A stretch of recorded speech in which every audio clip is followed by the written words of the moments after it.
power of your name. El Shaddai, El Shaddai, Elkamkana Adonai. I will praise you till I die. El Shaddai,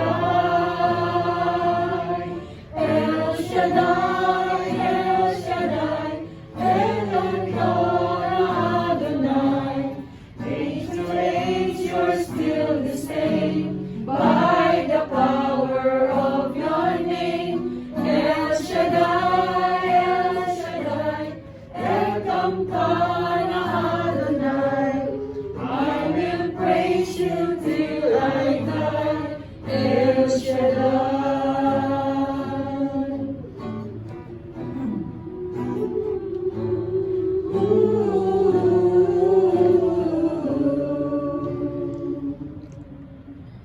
I will praise you till I die.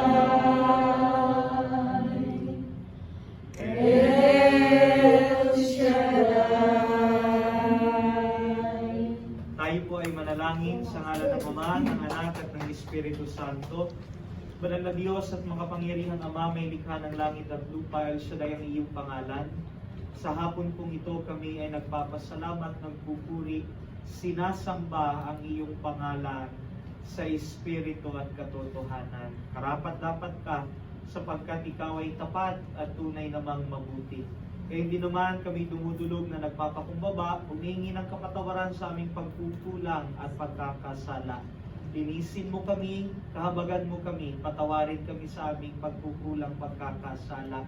Ilapit mo kami, Diyos, sa iyong banal na presensya. Turuan mo kami ng iyong mga aral upang kami lumakad sa iyong kabanalan at katuwiran. Pagpalain po ninyo, Diyos, ang mga banal na salitang aming pagsasaluhan, na ito po'y sundan ng tanda, himala, kababalaghan, kagalingan, kalayaan sa ngalan ni Jesus na aming tagapagligtas. Palayang kumilos ang iyong Espiritong Banal, ang iyong kapangyarihan sa aming kalagitnaan sa mga sandaling ito. Sa ngalan ni Jesus, ito po ang aming samod dalangin, sa ngalan ng Ama, ng Anak at ng Espiritu Santo. Amen. Purihin ang Diyos na buhay. Purihin ang Panginoon, si Kristo ay narito na, tanging lakas at pag-asa. Alleluia, Alleluia.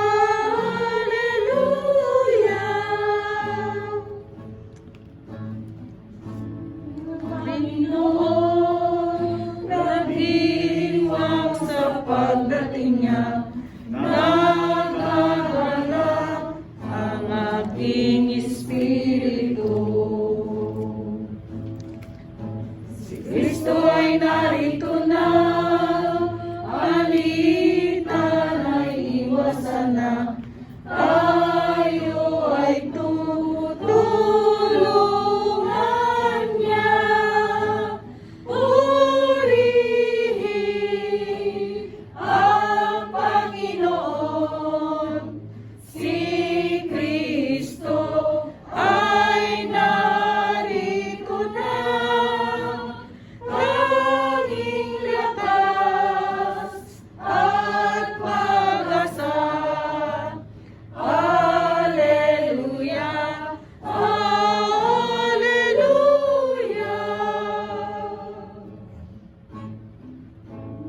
Lakas at pag-asa, naririto sa tuwina, napahanggang tulungan niya. Alleluia, Alleluia, lagi na siyang kasama sa hirap man at ginhawa. Purihin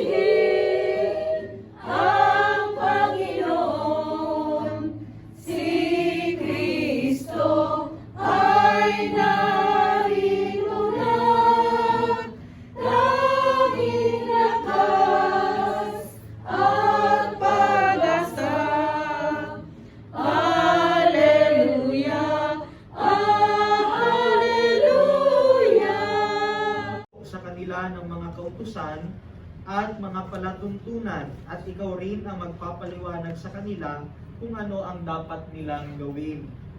Ngunit pumili ka ng mga taong may kakayahan, may takot sa Diyos, at mapagkakatiwalaan at di masusuhulan. Italaga mo silang bilang tagapangasiwa sa libo-libo, daan-daan, 50-50 at 10-10. Sila na ang bahalang humatol sa maliliit na usapin, at ang mabibigat na kaso lamang ang ihaharap sa iyo. Sa gayon, hindi ka masyadong mahihirapan sapagkat matutulungan ka nila sa iyong gawain. Kung ganoon ang gagawin mo, tulad ng ibig ng Diyos, hindi ka mahihirapan at madali pang maaayos ang anumang suliranin nila. Mga kapatid, sa pananampalataya, ito po ang buhay, nagbibigay buhay, makapangyarihang salita ng Diyos. Pinupuri ka namin, Panginoong Jesucristo. Salamat sa Diyos sa biyaya ng kanyang salita. Medyo magkaiba sapagkat iba ho yung aking idinalangin, no? At ito yung pinagkaloob ng inihayag ng Diyos, yung revelation sa atin mo ngayon. At habang kanina ho may kinikwento si Sister Sally sa akin, sabi ko tamang-tama at mang-akma yung ating pagbasa ngayon. No? At kung kayo po ay makikinig, ay ito ho ay makagagaan sa inyong pong kabigatang dinadala. Amen? Sapagkat lahat po tayo ay may kabigatang dinadala.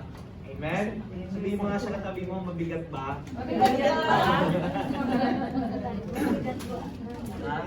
So, pag tayo ay lahat po tayo, each and every one of us have struggle. No? Karoon tayong struggle, hidden struggle, no? Hindi ho nakikita ng iba. That's why mga kapatid, sabi ko, be sensitive sa iba kasi di natin alam, no? Mayroon silang pinagdaraanan, no? Sa kanilang pong buhay. Lahat tayo mayroong dinadalang kabigatan. Subalit ito po ang katotohanan ng salita ng Diyos. Anumang bagay ay nagiging magaan kapag atin pong inialay ito sa ating Panginoong Diyos. Amen? Naniniwala po ba kayo roon? Anumang problema, anumang suliranin, kabigatan kapag ibinigay mo sa Panginoon ay gumagaan. Sabi yun ng salita ng Diyos sa Matthew, mga kapatid, lumapit kayong mga napapagod, kayong mga napapagal, at bibigyan po kayo ng kapahingahan. Tanging sa salita lang Diyos so natin mahanap ang tunay na kapahingahan at kapayapaan. At ang salita ho ng Diyos, kinuha po sa Exodus, mga kapatid. At ito ho yung pangyayari. Ikikwento ko ho muna sa inyo yung background. Ito yung panahon ng Israel po ay Exodus. Ibig sabihin ng Exodus, pagtakas. Sila po ay tumakas mula ho sa Ehipto sa pagkakaalipin. Sila po ngayon ay bubuo ng isang panibagong bayan, ng isang kaharian na kung saan itinilaga ng Diyos sa kanila ang isang lupain, kaya ho tinatawag na lupang pangako, promised land. No? At 40 years so silang naglakbay sa disyerto mula sa Ehipto patungo sa promised land. At doon po sa 40 years so yun. No? Kung bago ho pala, na ngayong araw na ho ito ay aking anniversary din. Amen. Aking 3rd year anniversary ho. 3 taon po ako pagdapat. Dapat ko nakauwi na ako. Pero nandito pa rin ho ako. At tuwa ho, huwag ho kayo magsawa sa pagmumukang to. Pero hindi ho, higit sa lahat, hindi ho sa mukha, kundi sa salita. Amen. Yun naman ho yung pinakamahalaga kung bakit ho tayo naririto, bakit ho tayo naglalaan ng oras, ng dako, ng lugar, para po sa salita ng Diyos higit sa lahat. No? Hindi po mahalaga ho ang bawat isa, subalit ang pinakamahalaga ang ating pong rason, ang ating pong reason bakit po tayo pumupunta rito ay ang salita po ng Diyos. Amen? Pagkain ng ating pong kaluluwa, nagbibigay kalakasan sa atin. Sa babalik ko tayo for 40 years, marami yung nangyari. Lagi yung nating tatandaan, bubuo pa lamang ho sila, bubuo pa lang ho sila ng panibagong kaharian o hindi ho kaya ng pamayanan ng Israel noon. Maraming problema, At ito ho, ang itinalaga ng Diyos upang manguna sa pagtakas po mula sa pagkakaalipin sa Ehipto tungo po sa lupang pangako ay si Moises. So siya po ang tagapanguna, mga kapatid. Dahil siya ang tagapanguna, pinuno, natural ho yung mga tao na kanyang kasama, lalapit sa kanya pag may problema. Ha? Pag may problema, lalapit po sa kanya. At ito yung kanyang ginawa. Uupo po siya, mga kapatid, uupo po siya at lalapit ng maraming tao. No? Sige po. So, lalapit ho yung maraming tao para ho hihingi ng counseling, kumbaga. Kumbaga ho, bago pa ho si Tulfo, si Moises muna. nauna ho pala kay Tulfo si Moises, mga kapatid. Ha? Nauna tuloy si Tulfo, baliktad na. Nauna si Moises bago si Tulfo. Kasi lalapit ho sa kanya yung mga tao, tihingi ho ng payo. Sabi ho dito, balikan natin sa verse 13. Kinabukasan, naupo si Moises upang hatulan ang mga tao tungkol sa di nila pagkakaunawaan. Inabot siya ng gabi sa dami ng tao. Nang makita ni Jethro ang hirap na inabot niya sa kanyang ginagawa, tinanong siya, ano ba ang ginagawa mo sa mga tao? Bakit maghapon kang nakaupo at napapaligiran nila? Uupo si Moises, lalapit yung mga tao, may mga problema, may mga di pagkakaunawaan, hihingi ng counseling.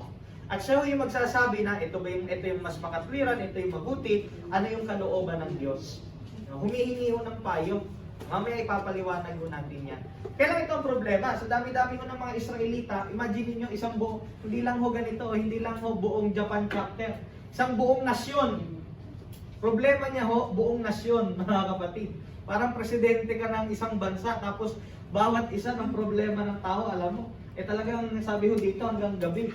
Talaga naman ho, kahit nga ho makinig ka nga lang ho sa isang problema, minsan parang nakakapagod na. Minsan lalo na yung tao, no? Pag pinapayuhan, sabi ko nga, minsan pag kayo humihingi ho ng payo, liwanagin niyo kung humihingi kayo ng payo, gusto niyo makipagdebate. No? Kasi minsan, pag sinabi humihingi kayo ng payo, makikinig, di ho ba? Kasi minsan may nagsabi sa akin, Brad, hindi ganito talaga ang tama eh. Ganun po, sige magkwento kayo. At pagka pinayuhan mo, hindi talaga Brad, ito kasi ganito eh. O sabi ko, sige, bahala kayo sa buhay niyo. Mas marunong pa mga kapatid sa pananampalataya. So, ito yung pangyayari. Si Moises, may lumapit ho sa kanya, mga kapatid, marami hong lumalapit sa kanya. Subalit ho, maganda yung kanyang hangarin, subalit ho, mali sa papanong pamamaraan, na-exhaust siya. Siyempre ho, sa dami ng problema ng tao, na-absorb ho yun, mga kapatid. Na-absorb. Kaya nakakapagod. Ito ho yung aking topic na ibabahagi ko sa inyo. Lightening your burden. Sabihin mo nga, topikin mo nga balikat. Sabi mo, gumaan-gaan ka naman. Gumaan-gaan ka naman. Lightening your burden. Sapagkat ho, ang problema ni Moises, sinarili niya lahat. Sinarili niya lahat ng problema. Kaya ho, lumapit sa kanya yung kanyang biyenang lalaki. Si Jethro ho yung pangalan. Sabi niya, ginagawa mo? Ayun, pinaliwanag niya ho. Pero sabi niya, nakakapagod yung ginagawa mo. Ito yung gagawin mo. Ito yung gagawin mo ngayon. Mag-a-appoint ka ng mga tagapangasiwa, kumbaga ho, supervisor, judges. Sabi ko sa English, judges, mag-a-appoint ka ng mga judges yung meron tigi 1,000, meron tigi 100, sila yung nakakasakop sa 1,000, 100, tiga sa 10. So, kumbaga ho sa korte sa atin, meron hong trial court, regional trial court, may metropolitan, may court of appeals, hanggang sa Supreme Court. Kapatid. Kaya sabi ho dito ni Jethro, itong gagawin mo. Kapag kayong mga bagay, mga simple lang yung mga problema nila, dun lang yan sa mababa muna. Kapag malaki na yung problema, at saka na yung darating sa iyo. Amen? Nakukuha ko ba yung background, mga kapatid? Ito ang aking katanungan. Gusto nyo gumaan ang bigat na dinadala ho ninyo? Amen. May bigat mo ba kayong dinadala? Marami.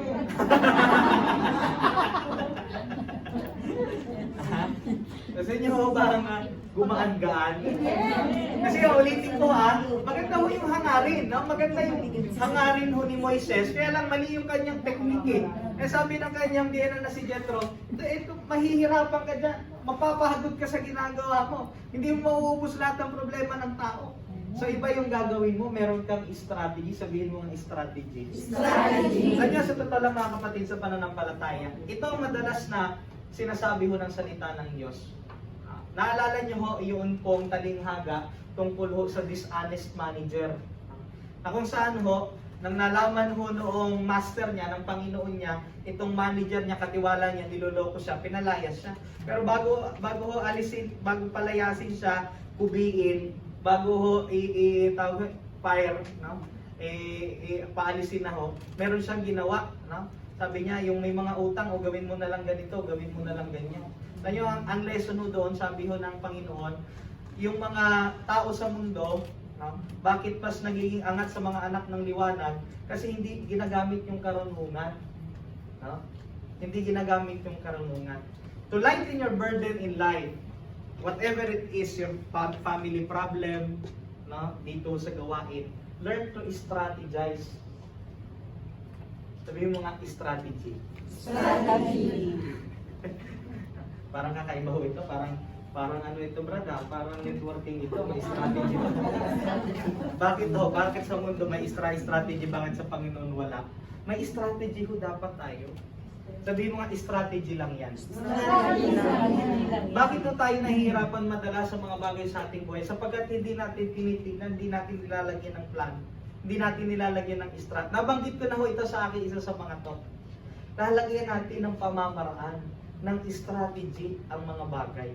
Kasi ho, tama ho yung umaasa tayo sa Diyos, sasabihin natin, si Lord nang bahala, tama ho yun. Pero ayaw ho ng Diyos ng tamad. Ayaw ho ng Diyos ng tamad. Kasi sasabihin natin ho palagi, Lord, si Lord nang bahala, si Lord nang bahala. Ang sabi ni Lord, bahala ka rin. Tama? Halimbawa, spiritual, meron tayong temptation, meron tayong kahinaan. Sabi ko nga, okay lang ho, madapa tayo minsan, 2 beses, pero pag palagi ng palagi, doon tayo natitiso, doon yung ating weakness, mga kapatid, at hindi tayo nag-iisip, paano ko ba yan malalampasan? Paano ba strategy ko para itong bagay na ito, itong hadlang na ito ay aking mapagtagumpayan? Amen? Amen. Kasi minsan, tinotolerate na lang din mo natin. Hinahayaan na lang po natin sa ating mga sarili. Pero dapat, to lighten your load, at maging successful tayo sa ating spiritual growth, learn to strategize. Ano bang dapat kong ayusin sa aking buhay? Ano bang dapat kong i-prioritize? Ano ba yung plano? Ano ba yung goal ko? Kasi kapag wala ka hong ganon, para ho tayong kahoy na inaanod lang sa kung saan tayo makakarating. Amen? Subukan po ninyo, mga kapatid. Subukan po ninyo. Sa inyo pong buhay, sa inyo pong pamilya, sa kung ano man. Even mo sa finances, mga kapatid. Totoo, ang Diyos ho ay nagpapala. Diyos na makapangyarihan sa lahat. Pero itong pinagtataka ko, pasintabi ho doon ho sa Pilipinas, ako, sabi ko nga kanina kay Sister Dolores, ngayon ko na-realize, walang pagkakaibang mga outreaches sa Pilipinas at kahit dito sa Japan. Sabi ko, akala ko makakaligtas na ako sa Japan eh.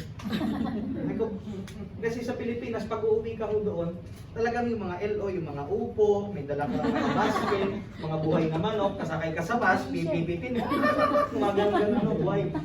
Pero pagdating ko dito sa Japan, ganun pa rin. Nung sa Yamanashi, kamatis pa rin ang dala ko. Sa Tochigi, mga tingkong.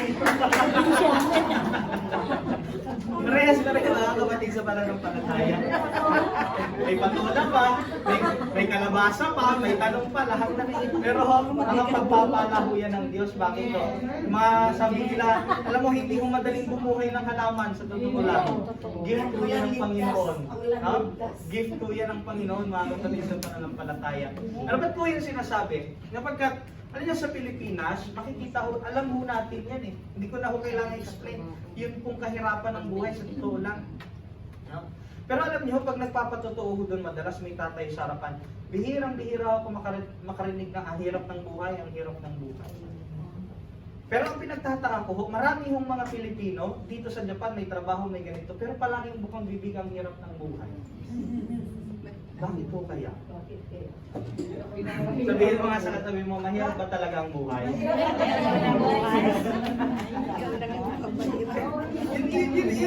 Alam mo, pinagmanalayan ko. Sa Pilipinas, bihirang-bihira ako makarating kahit na yung doon, ang aming mga pupuntahan, mga outreach. Pero bihirang-bihira. Pero madalas dito narinig ko, ang hirap ng buhay. Siguro kulang sa strategy kung anong dapat na gagawin. Sabihan.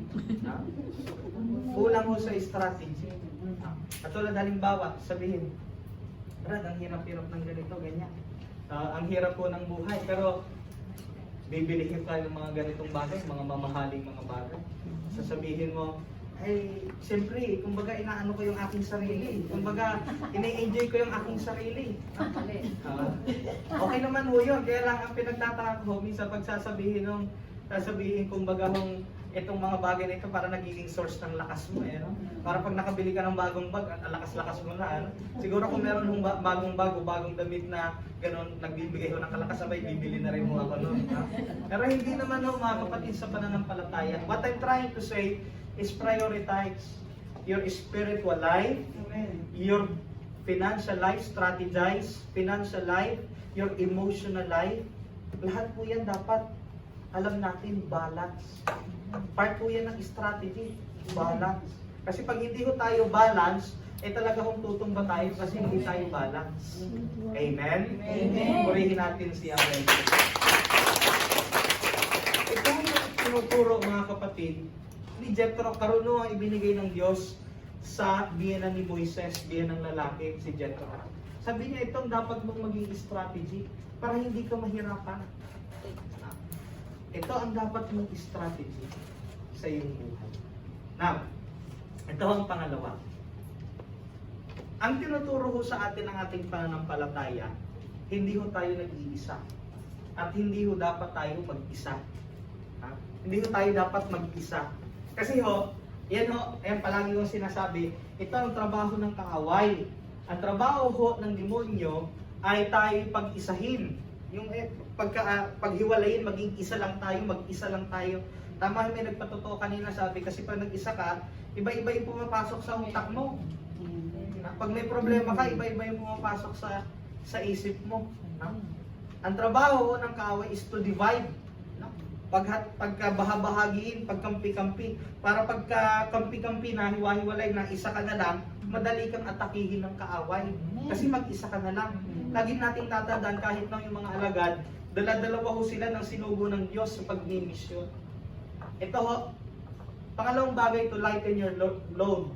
Sabi ho sa Proverbs, mga kapatid, sa aklat ho ng Kawikaan, 2 heads are better than one. Amen. Yun daw hong dalawang tao, mas maigi, mas mabuti kaysa sa nag-iisa lang. Kaya nga, paulit-ulit ko sinasabi, prayer partners. Dapat meron tayong kapartner sa pananampalataya. To lighten your load, learn to find a godly partner. Isang tao pong merong pananampalataya din sa Diyos. Hindi maghahanap ka ng isang taong kachismisan. Iba ho yun. Kasi pag kachismisan ang hanap mo, walang patutunguhan yun.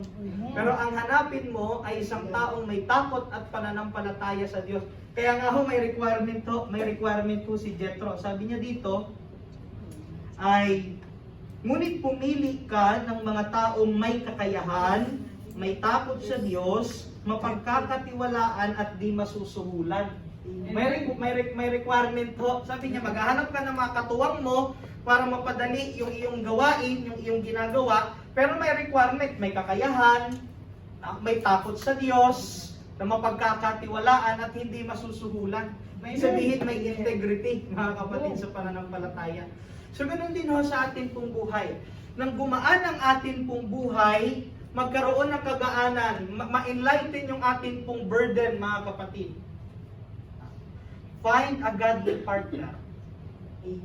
Amen? Amen. Kasi minsan itong problema, yung partner sa buhay, imbis na maging kagaanan, yun din yung kabigatan. Hindi yung dapat ganoon. Ang atin pong hanapin ay ating makakatuwang sa panalangin. Amen. At sa pananampalataya. Amen. Praise God.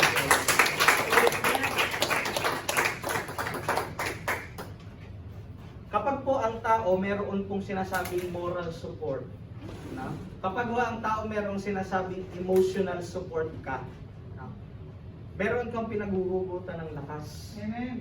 Meron kang kumbaga ay nakaangkla sa iyo kahit na anong bagyo yung dadating sa iyong pagsubok, nananatili kang nakatayo. Amen. Amen. So, yan ang palagi natin ipag-pray. Ipag-pray natin, mga kapatid. Meron ho kaming gabi-gabing panalangin at natutuwa ho ko dun sa isang kasister natin na taga London. At ang kanya hong palaging panalangin, at pero hindi lang ho panalangin, kundi talagang inaakay niya, mismo yung kanya hong sambahayan.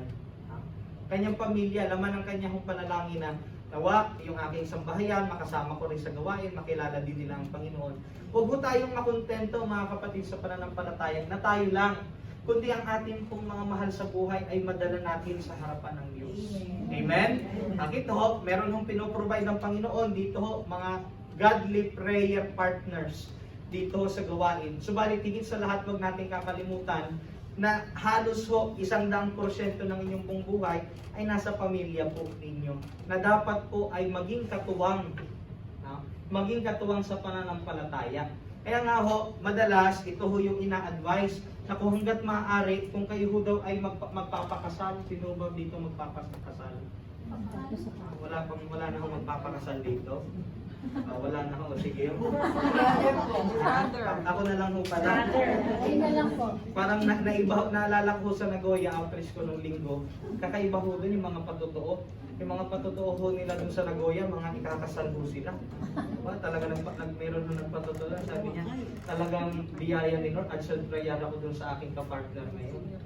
Pero ho, parang dito wala, nung tinanong ko parang nakatulala na lang po kayo. But anyway, mga kapatid.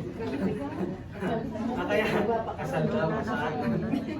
Parang nawala si sister kung saan nasa na yung tinutok ko. But anyway, mga kapatid ho, kaya ho, dapat yung pananampalataya, kasi pagka magkaiba madalas yung pananampalataya sa isang bubong, doon nagkakaiba ng pananaw sa buhay. Kasi kapag hindi mo natin kapwa pananampalataya, kaya nga ho, sa Israel noon, sa lumang tipan in the Old Testament, ayaw ng Diyos na mag-asawa ang mga tiga-Israel ng ibang pananampalataya, taga-ibang bayan. Bakit ho? For the practical purpose, madalas madalas iba yung isip. Salamat sa Diyos kapag kaparehas nyo ng isip, o naakay ho ninyo, o inyo pong nakakausap ng maayos. Pero madalas, pag nagiging burden, mga kapatid, doon nagiging kahirapan, nagiging kabigatan. So ipanalangin mo natin, mga kapatid, na hindi lamang po tayo na naririto, kundi ito ho yung ating purpose kung bakit din may gawain dito po sa Japan. No? Hindi lamang po mga Pilipino, hindi lamang po tayo, kundi mga Nihonjin katulad po ni Sister. Yung nga lang, Nihongawa karonay lang tayo, yun lang ang problema. No? Sana ho, lobby ng Panginoon, alisin ho natin yung word na sana. Lobby ng Panginoon, nawa ho tayo ay magamit para po tayo ay makapag-akay. Hindi lang mga Pilipino, kundi iba't ibang lahi tungo po sa ating Panginoong Diyos. Amen? Purihin natin si Yahweh El Shaddai. Yan yung pangalawa, find a godly prayer partner. Search for one. Tapos establish ang relationship. Pangatlo ho, to lighten your burden, your bigat in buhay, spiritual or whatever it is. Sabi po sa verse 22, sila na ang bahalang humatol sa maliliit na usapin at ang mabibigat na kaso lamang ang ihaharap sa iyo. Sa gayon, hindi ka masyadong mahihirapan sapagkat matutulungan ka nila sa iyong gawain. Marami po ang nabibigatan sa buhay na hindi naman dapat sila mabigatan sa kanilang buhay. Sa paano hong pamamaraan? Minsan ho, halimbawa ho, meron ho akong kausap ng nakaraan. Pagkasalita lang ho yung parinig lang ho sa kung ano man, saan man yan, sa messenger, sa Facebook o sa kung saan man. Dapat hindi na, kudaranay na yan, hindi na natin binibigyan ng pansin yan. Salita lang naman yan eh. Alam niyo ho, walang power ang salita hanggat hindi ka magre-react. Amen? Pero once na nag-react ka, doon nagiging mabigat sa buhay mo yun. Amen? Sabi ho dito ni Jethro, identify mo kung ano yung maliit na problema sa malaking problema. Yung malaking kaso, yun yung punta sa'yo. Pero yung maliliit na problema, doon na lang yun sa mga mabababa, sila na lang mag-resolve ba niyan. Ganon din ho sa ating pong buhay. Identify ano ba talaga yung mga totoong problema na dapat nating resolbahin sa mga bagay na dapat na lang nating isang tabi at hindi na natin po intindihin. Amen? Amen. Nakikinig pa po ba? Nakukuha po ba, mga kapatid? Amen.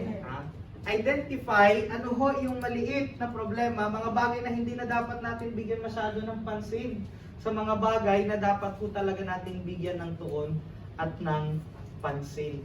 At nawa ho mga kapatid sa pananampalataya, minsan man ho ang gawain ito, no? Ito ho ay once a month, no? Ito ho ay 1% lamang sa isang buwan, ay mabigyan ho natin ng panahon. Mabigyan ho natin ng oras. Lalo tigit po sa mga manggagawa po na naririto. Bigyan ho natin ng panahon. Sapagkat ito dapat ang maging concern natin. Isa sa maging concern natin. Kumbaga ho, sabi ko nga kinikwento ko ho doon sa Tokyo, mayroong mga sister ho doon, kapatid natin. Sabihin nila, Brad, alam mo, Sabado pa lang, minsan nga, Biyernes pa lang, tuwan-tuwa. Ano yung nakakatabaho ng puso? Bakit sasabihin ho nila, Biyernes pa lang, Brad, excited na kami at ang bukang bibig namin, salamat sa Diyos. Biyernes na naman, kasi may gawain na. Bukang bibig ko kaya ng mga outreach so yun.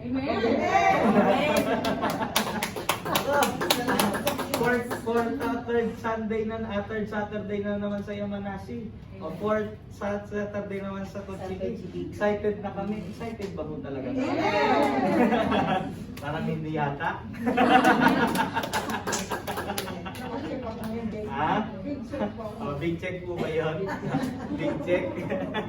So dapat ho mga kapatid sa pananampalataya, ito yung dapat bigyan natin ng tuon eh. Kasi tungkol ito sa Panginoon, di ba? Tungkol ito sa ating pong buhay pananampalataya. Yung mga ibang bagay, masyado natin dinibigyan ng pansin, pero kung titimbangin naman ho talaga, wala naman pong halaga.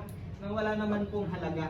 Kaya ho, ma-realize natin mga kapatid sa pananampalataya, na ito ho palang buhay pananampalataya ko, itong aking paglilingkod. Kaya sabi kanina ng sister, dalawa yung nanunumbalik. Sabi ng kanta, nanunumbalik sa iyong katwiran.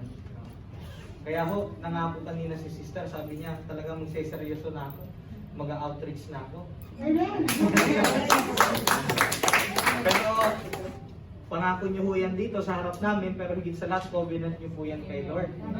At akin pong dalangin, maging inspirasyon po kayo sa bawat isa na pupuntahan ho ninyong gawain. O, ganun din ho si Sister Rose sa kanyang pagbabalik dito, maging katuwang po ulit kayo ni Sister Dolores.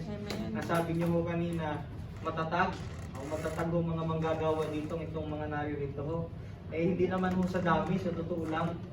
No? Kasi minsan yung dami lang yun. Dami lang yun, pero ho yung mahalaga, yung hindi daw ho yung quantity, yung quality. Ibig sabihin no, noon pong makikipagdigma ho ang bayan ng Israel, ang utos po kay Gideon, pumili ka ng 300 men lang. Dami-dami hong mga sundalo, pero 300 lang yung piliin mo. Kasi hindi sa dami, kasi marami ka nga, pero mahihina naman, walang halaga yun. Pero yung kukunti, pero matatatag. Malalakas sa pananampalataya. Sabi ko nga ho, hindi ito pagalingan. Hindi po pagalingan, patagalan. Sabi ng salita ng Diyos, ang nananatili hanggang wakas ay siyang maliligtas. Amen. Identify what is important in your life. Ano ba yung mga concern na dapat niyo pong bigyan ng pansin sa mga concern na wala naman po talagang dapat na bigyan ng pansin. Alam niyo ho, ang kaaway, sabi sa Pedro, sulat ni Pedro, it is like a roaring lion. Alam niyo ho, yung roaring lion, umaatungal na leon. Pero wala ho doon sinasabing nangangagat, umaatungal lang. Pag umaatungal ho ang leon, nananakot lang ho yun. Ha? Nananakot lang ho yun mga kapatid sa pananampalataya. Kapag tayo nagpadala doon ho, nagpa-intimidate, sabihin ho, intimidate. Pag tayo po mga kapatid, nagpa-intimidate doon sa pananakot ho ng kaaway, doon tayo ho matatalo. Kasi sabi ho doon, roaring lion, prowling like a roaring lion, ini-stalk ka, tinitignan ka. Kaya ho yung mga stalker, mga ano ho yan eh. Ano yung mga stalker? Kaya ho, huwag kayong pagkaganon, titignan mo yung ex mo. Dito, yung ex na ko sa mga kabataan ng mga nandito naman dito. May side ho, may side. May side A, may side B. Ito mga lola. Hindi pa naman. Lola pero hindi mo mawalata.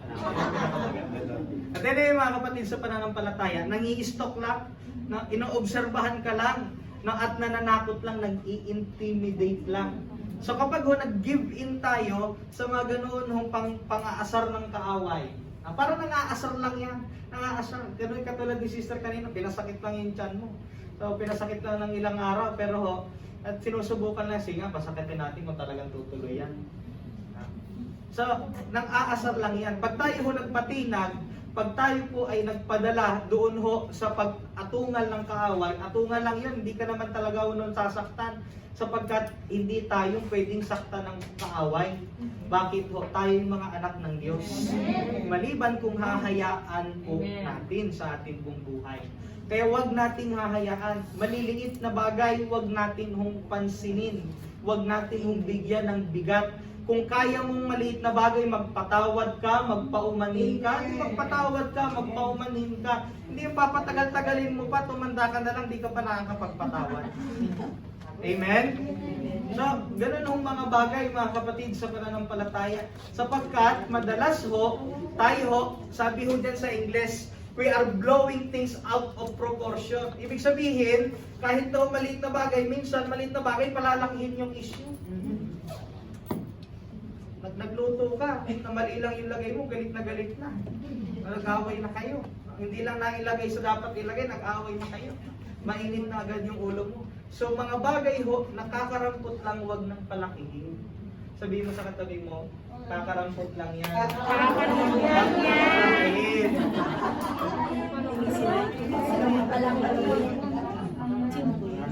Huwag na natin yung bigyang palasin yan. Amen? Amen. Purihin po natin si Yahweh.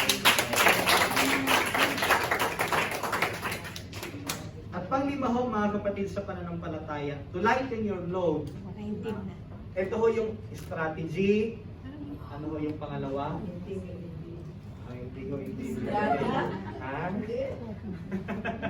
Find a godly partner. Identify what are the real problems sa pangatlo ho. Pang-apat ho, all in all ho, learn to listen. Marunong ho tayong makinig sa payo. Sapagkat tulad ho nito ni Moises, hindi niya ho inaasahan yung kanyang biyenan paggagaligan ng karunungan ng Diyos. Biyen ng lalaki si Jethro. So, meron ho ang Diyos na inilalaan ng mga tao sa ating pong buhay para ipaalam sa atin yung strategy na dapat gawin. Yung mabubuting bagay na dapat po gawin para mapagaan yung ating pong pinadala. So, marunong ho tayong makinig. When we are being corrected, sabi ho, perfection, if you want perfection, you must accept correction. Ulitin ko if you want perfection, sino kung gusto maging perfect? Wala ho talaga, wala ho kausap dito. Wala ho ito. Perfection. Nais ng Diyos tayo maging ganap. Maging ganap. Alam niyo, if you want perfection, you must accept correction. Paano ang bata matututo sa klase kapag tinatama ko ng teacher? Ganon din sa buhay. Gusto natin nung matuto, ang inyong pong mga anak, gusto nyong matuto, inyong kapatid, kung sino man o. Di ba, gusto natin silang turuan. Tayo minsan, magaling tayong magturo, pero hindi tayo marunong makinig. Amen. Dapat din marunong tayong magpatama. Ano mo sasabihin, pinatatamaan ako, okay lang yon. Kung ikaw ay pinatatamaan sapagkat ang taong pinatatamaan ay nagiging matuwid. Amen. Purihin natin si Yahweh. Masakit man ho, tanggapin ang pagtuturo, masakit man ho tanggapin ang katotohanan, yun po ang makabubuti para sa atin. Amen. Amen? Amen. Apply po natin yung apat na yun para po hindi maging mabigat para sa ating ang buhay. Amen. Ang buhay po natin, pag tinanggap natin si El Shaddai, ang sabi po ay naparito po, sabi ng Panginoon, upang kayo bigyan ng buhay na ganap at kasyasya. Kapag ang buhay natin ay hindi ganap, wala pang nararating na kaganapan, wala pang kasiyahan, there is a problem, mga kapatid. Kaya nga ho ang palaging sinasabi sa gawain, dapat palagi ka naka-smile. Tandaan na ang buhay mo ay kasiyasiya. Meron kang problema, pero masaya ka. Amen. Amen? Kaya po, yun ho ang dapat nating tandaan. Hindi ho, life is not to be survived. Hindi yung para nagsusurvive lang tayo sa buhay, makaraos lang Brad. Makaraos lang yung buhay, tama na, hindi po ganun dapat ang buhay. Enjoy life. Sabi mo nga, enjoy life. Bakit ho? Buhay, biyaya po yan ng Diyos. Amen? Sabi mo, huwag ka nang malungkot.